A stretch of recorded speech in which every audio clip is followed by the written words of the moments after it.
Bienvenue, merci d'être là. Donc nous allons parler de la clé, je vais vous offrir la clé pour sortir de la dépendance affective.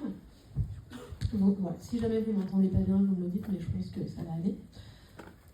Bonjour, bienvenue, asseyez-vous, je vous en prie.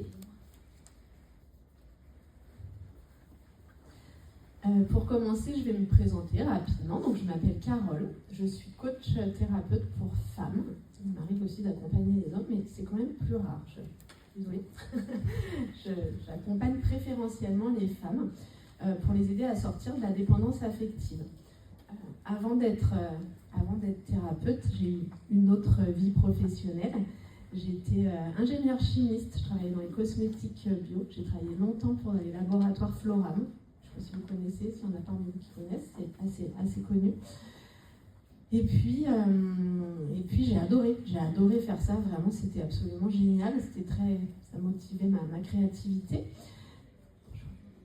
Mais bon, tout ce qui est industriel, c'était quand même la course à l'argent. Toujours baisser le prix des formules pour gagner plus d'argent, ça me convenait pas. Puis voilà, j'en avais marre de travailler pour un patron aussi. J'avais envie de reprendre ma liberté. Et donc, j'ai décidé de faire quelque chose qui avait quand même beaucoup plus de sens pour moi. Et c'est pour ça que je me suis tournée vers aider les autres, ce qui donne un vrai sens à ma vie et ce qui a vraiment changé ma vie et ma façon d'aborder ma vie professionnelle. Donc, je suis ravie maintenant d'être coach thérapeute et je vais enchaîner donc avec cette fameuse clé. Alors pour vous déjà, je vais vous faire participer un peu si vous avez envie, mais si vous n'avez pas envie, c'est ok aussi. La dépendance affective, pour vous, c'est quoi? Est-ce qu'il y en a qui ont envie d'intervenir, qui ont envie de prendre la parole? Est-ce qu'il y a des personnes qui ont envie, pas forcément de parler de leur propre expérience, c'est juste une définition large de la dépendance affective? Avoir besoin de l'autre pour vivre, par exemple. Avoir besoin de l'autre pour vivre, oui, c'est assez bien résumé. C'est-à-dire qu'effectivement, alors dans dépendance, il y a le mot dépendance. Et une dépendance comme une dépendance à l'alcool, à la drogue, à la cigarette, c'est on a besoin de quelque chose de l'extérieur pour venir nourrir un vide, quelque chose à l'intérieur qui nous manque. Donc effectivement, dans la dépendance affective, on va aller chercher tant bien que mal, et souvent mal, à l'extérieur, quelque chose qui va essayer de combler ce vide qu'on a en nous, qu'on ne ressent même pas forcément, parfois on ne s'en rend même pas compte qu'on a ce vide, qu'on a du mal à combler. Allez-y, je vous en prie. Et donc effectivement, ça devient une dépendance. Et en fait,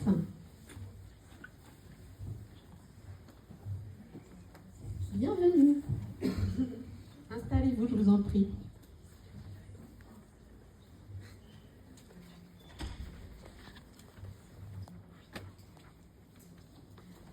Donc, on commençait juste, ne vous inquiétez pas, vous n'avez pas loupé grand-chose, à part que je m'appelle Carole.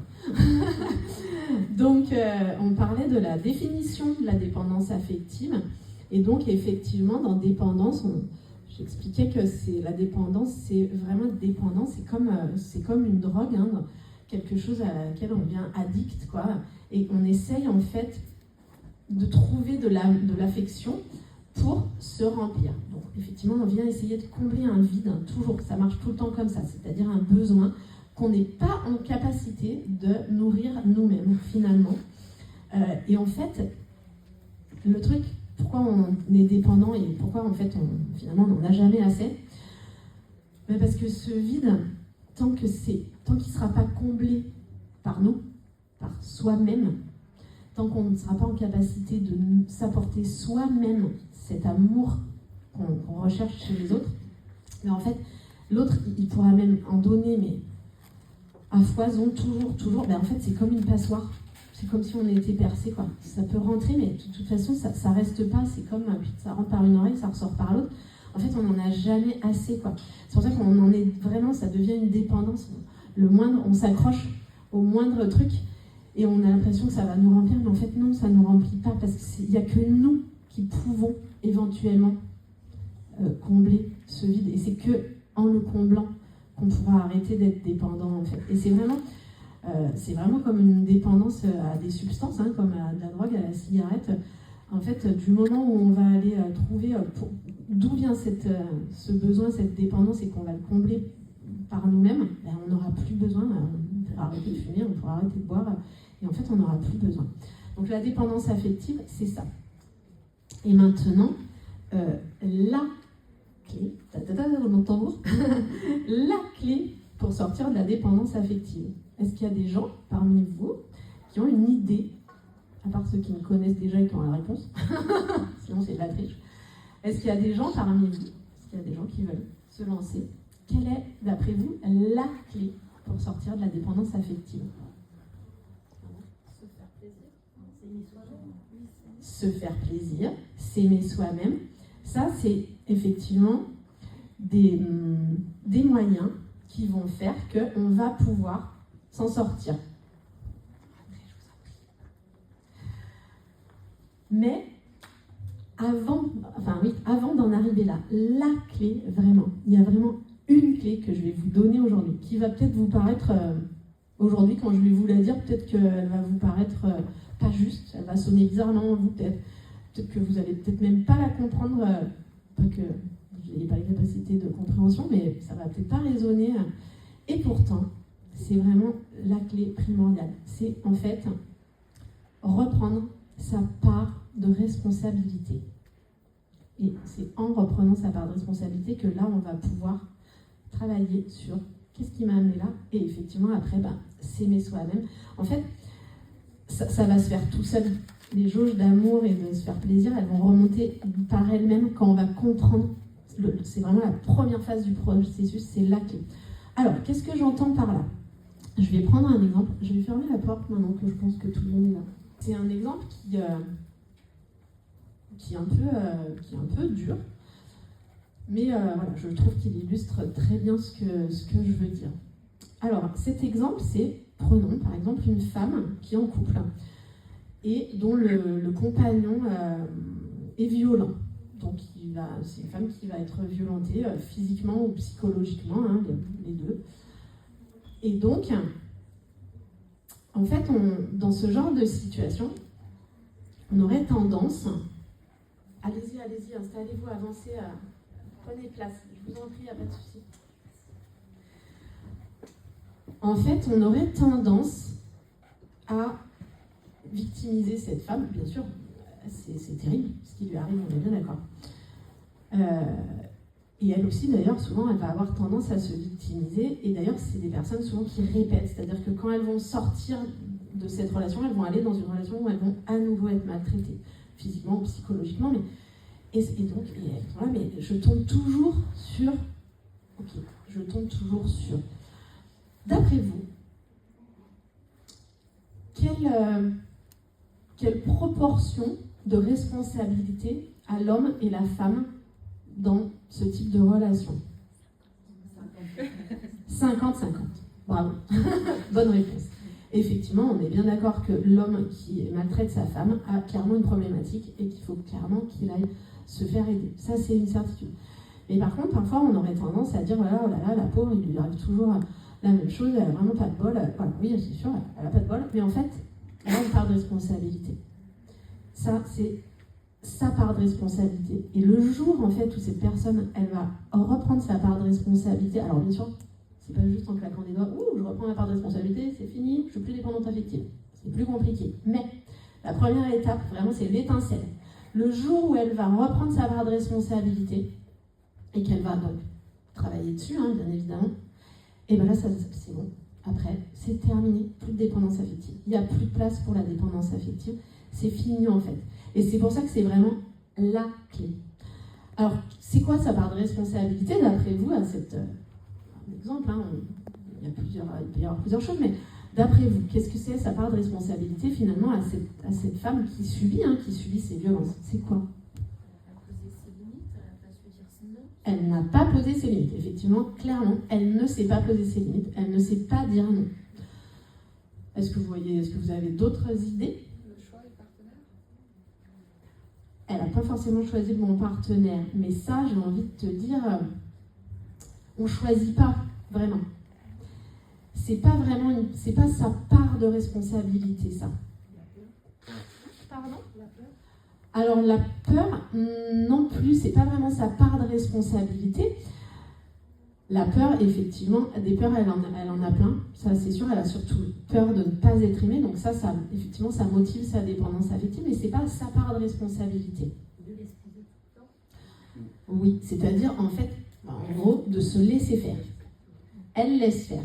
Alors évidemment, c'est pareil, hein, c'est pas juste noir ou blanc, c'est pas aussi simple. Si elle laisse faire, c'est qu'il y a, entre guillemets, des bonnes raisons. C'est-à-dire qu'elle n'en est pas arrivée là pour rien.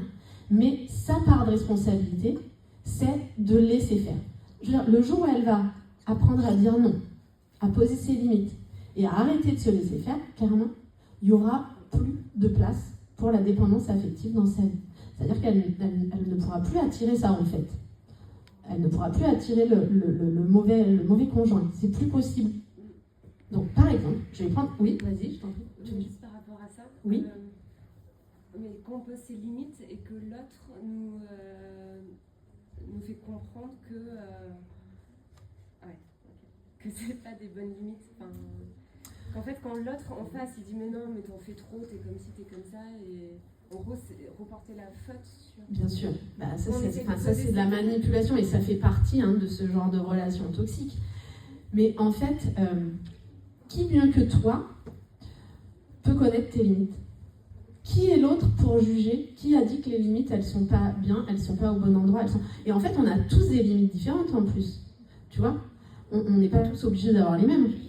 Mais en tout cas, personne, si l'autre, il estime que tes limites, elles sont ci ou elles sont ça, ben, en fait, c'est pas OK. C'est tes limites. Lui, il en a peut-être des différentes, mais à ce moment-là, c'est que vous n'êtes pas sur la même longueur d'onde et que de toute façon, ça ne peut pas fonctionner. Tu vois, après, chacun est libre de définir où sont ses limites, tu vois. Mais effectivement, si quelqu'un te dit « Ah non, mais là, tes limites, non, c'est pas bon, c'est trop haut, c'est trop bas », bah, en fait, c'est les miennes. Tu vois, fixer tes limites, c'est vraiment te respecter toi, dans ton intégrité, Donc, il n'y a que toi qui peut savoir, tu vois, où tu places la barre, en fait. Et effectivement, dans la dépendance affective, les femmes qui ont vraiment de la difficulté à poser leurs limites, comme je disais tout à l'heure, il y a des raisons, bien sûr, à ça. C'est parce qu'il y a eu des problématiques souvent dans l'enfance, et c'est pas forcément des traumas qui sont forts. C'est pas forcément des personnes qui ont été maltraitées dans leur enfance. Bien sûr, ça arrive, mais pas que, en fait. Je vais en parler tout à l'heure, mais il y a vraiment tout un éventail. Mais en tout cas, toi seul peux connaître tes limites. Bonjour. Rentrez si vous avez envie, je vous en prie. Il reste de la place. Nous parlons de la dépendance affective. Oui, non? Non, ok, je vous laisse à la porte. Oui, je voulais prendre un exemple d'un truc qui n'a pas vraiment à voir sur le coup, mais pour vous faire bien comprendre le processus. On a un peu tous autour de nous, je pense, vous allez me dire, souvent une ou deux personnes lesquelles on dit alors lui, clairement, il ne faut pas le faire chier, quoi. Je ne sais pas si vous en avez autour de vous, mais voilà, des gens qu'on sait qu'il ne va pas falloir pousser le bouchon trop loin, quoi, parce que de toute façon, ça va partir en cacahuète, en tout cas, ça ne marchera pas. Bon, ça, c'est clairement des gens qui sont en grande capacité de poser leurs limites. Et c'est bien, c'est OK. Et bien, imaginez-vous, c'est là qu'intervient ma petite ardoise, mais alors du coup, ça va être compliqué. Vous m'entendez quand j'en prends pas le micro? Oui. Je vais le faire sans le micro pendant mon petit dessin. Je vais mettre des couleurs et tout, j'adore. Alors, imaginez-vous, une personne, donc elle est rose. C'est pas compliqué, je vais juste faire trois ronds. Ici, vous voyez? Ici, on a notre personne qui sait très bien poser ses limites, celle dont on dit généralement, lui, clairement, ou elle, il ne faut pas la faire chier. Et puis ici, on a une autre personne qui est plutôt introvertie, qui a plus de mal à poser ses limites. Bon, d'après vous, quatrième couleur, d'après vous, au niveau des interactions dans la relation de cette personne avec cette personne et de cette personne avec cette personne? Est-ce qu'il va y avoir les mêmes interactions, d'après vous? Non. C'est-à-dire, cette personne, elle va un peu calquer finalement son comportement sur la personne qui est en face d'elle. Elle sait qu'il ne faut vraiment pas la faire chier, donc elle va pas... Pardon? C'est qui à gauche? À gauche, c'est une personne lambda. Lambda, d'accord. C'est une personne qui vit sa petite vie et puis qui a dans son entourage plusieurs personnes, dont une qui sait très bien poser ses limites et une qui a plus de mal à poser ses limites. Est-ce qu'elle va avoir le même comportement? Non. C'est-à-dire, bon, je fais un peu, c'est un peu bateau ce que je dis, mais c'est pour vous faire comprendre, je grossis un peu le trait, mais par exemple, quand elle va avoir je sais pas moi, oh là là, ma voiture est tombée en panne, machin, oh là là, bon, je pourrais aller chercher un jerrycan d'essence, mais le truc là, elle est quand même super sympa, je vais l'appeler, je suis sûre qu'elle va venir me dépanner. Bon, je grossis un peu le trait, mais vous avez compris l'idée. Bon, ça, est-ce qu'elle le ferait avec elle? Bah non, parce qu'elle va lui dire, t'es mignonne, mais t'es tombée en panne à 1 km de la station, donc tu vas prendre tes petites gambettes et puis tu vas aller chercher de l'essence. Bon, vous avez compris l'idée, d'accord? Donc on est d'accord, on va pas, cette personne, elle ne va pas agir de la même façon avec cette personne qu'avec cette personne. Cette personne, effectivement, qui a du mal à poser ses limites, clairement, elle a des raisons à ça, c'est sûr et certain. Cette personne, elle va se faire aider, elle va dire « Oh, c'est bon, moi, on me prend toujours pour une quiche, là, ça suffit. Je vais voir Carole. » Et hop, elle va devenir une personne qui sait très bien poser ses limites. Qu'est-ce qui va se passer maintenant avec cette personne-là? Est-ce qu'elle va avoir toujours la même relation que là, ou est-ce que la relation va changer, va évoluer? La relation va évoluer, c'est sûr et certain. Pourquoi? Et donc pourquoi je vous dis tout ça? En fait, toujours pour la part de responsabilité. Parce que cette personne, elle a pris sa part de responsabilité. Elle a décidé de changer. Et en fait, en se changeant elle, parce qu'on ne peut pas changer les autres. Elle, on ne va pas la changer, à moins qu'elle le décide. C'est soi qu'on peut changer. Et en fait, en se changeant soi-même, eh ben, on va faire évoluer, je reprends mon micro, on va évoluer, nous, mais forcément, autour de nous, notre environnement, il va forcément évoluer aussi. On n'aura pas la même interaction quand on va évoluer, nous, avec les personnes qui nous entourent. Donc, pour en revenir à la fameuse dépendance affective, et par exemple, si on reprend l'exemple de la femme qui se fait maltraiter, mesdames, je vous invite à vous asseoir, il y a plein de places si vous voulez. C'est OK ? Cette femme, si elle décide de reprendre sa part de responsabilité et de se faire aider, parce que par contre, clairement, voilà, c'est pas juste dire ça y est, j'ai compris, ça marche pas, il y a du travail à faire. Ah, ça marche plus, nul. Donc en fait, il y a du boulot à faire, mais si elle décide de se prendre en main, de travailler sur elle, et de travailler sur les causes en fait qui l'ont amenée là, elle va évoluer, elle va apprendre à poser ses limites, elle va apprendre à se remplir, elle, d'amour, de douceur. Et en fait, ça va changer ses relations aux autres et elle fera plus le mauvais choix. Il y a d'autres personnes en fait qui vont graviter autour d'elle parce que celle qui cherche la dépendante affective va dire on cherche ailleurs parce qu'elle n'aura plus ça qui clignotera au-dessus de sa tête. Enfin, je schématise, mais... Donc, en fait, c'est vraiment en se changeant, elle, qu'elle va pouvoir évoluer et changer toutes ses relations. Et donc, tout à l'heure, je parlais des causes qui font qu'on devient dépendant affectif. Donc, c'est généralement, effectivement, lié à notre enfance. Et en fait, il n'y a pas que... On aurait parfois tendance à penser que ça va être que des personnes qui ont vraiment subi des gros traumas, qui ont été éventuellement maltraitées quand ils étaient enfants ou abandonnés, ou des choses vraiment très dures. Et c'est vrai, ça peut. Mais pas que, vraiment. Ça peut être beaucoup, beaucoup, beaucoup plus subtil. Pourquoi ? Parce que, en fait, tout le long de notre enfance, c'est là qu'on apprend finalement à poser les bases, à construire, à se construire, et donc à construire, à remplir nos jauges d'estime de nous-mêmes, de confiance en nous, de notre valeur, de ce qu'on vaut. Et parfois, c'est pas forcément, ça peut être vraiment des petites choses, et c'est pas forcément avec des parents déviants qu'on devient dépendant affectif. Ça peut être vraiment beaucoup plus subtil. On peut avoir des parents très aimants, mais qui sont, par exemple, qui travaillent beaucoup et qui nous accordent très peu d'attention, en fait, et qui, voilà, quand on va être là, ah maman, j'ai mal à la cheville, oui, mais ça va passer, t'inquiète, attends, excuse-moi, je vais travailler. Enfin, c'est des petites choses. Et par exemple, un enfant à qui, voilà, je prends l'exemple de la cheville, maman, j'ai mal à la cheville, ok, oui, mais ça va passer. Et puis, c'est aussi, en tant que parents, quand on a aussi été élevé comme ça, et Dieu sait que les générations avant nous, quand on avait mal, quand t'as mal, t'as pas mal, quoi, en fait. Donc, c'est quand on n'est pas pris en considération, finalement. Donc, un enfant, il revient 2 jours après, maman, je t'assure, vraiment, j'ai mal à la cheville. Oui, mais ça va, tu grandis, ça va passer, etc. Je vous passe le détail, mais ça peut durer un moment. Et en fait, l'enfant, lui, qu'est-ce qu'il enregistre ? Qu'est-ce qu'il enregistre là ? Parce qu'en fait, on enregistre là, dans une partie de notre cerveau, ici, là, on enregistre vraiment des mémoires, quoi.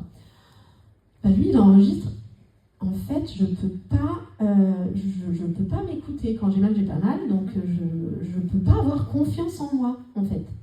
Et c'est des petites choses, parfois vraiment, qui peuvent être anodines, mais qui sont répétées comme ça dans l'enfance, qui peuvent vraiment amener les personnes à avoir zéro confiance en elles. Alors qu'à côté de ça, les parents sont très aimants et très gentils. Mais... Donc voilà, en fait, chaque personne a ses propres traumas. Il n'y a pas d'échelle de trauma. Enfin, on pourrait en mettre une. Mais je veux dire, c'est pas parce qu'on a eu un petit trauma ou un gros trauma, c'est notre façon de l'interpréter et de le vivre, finalement, qui définit l'échelle. Donc voilà. Donc en fait, la dépendance affective, ça peut arriver du coup à tout le monde. et voilà. Et tant qu'on n'a pas repris sa part de responsabilité, et ça c'est pas facile, parce que souvent quand on est en dépendance affective, on a tendance à se victimiser, à se poser en position de victime, et du coup à reporter la faute sur l'autre.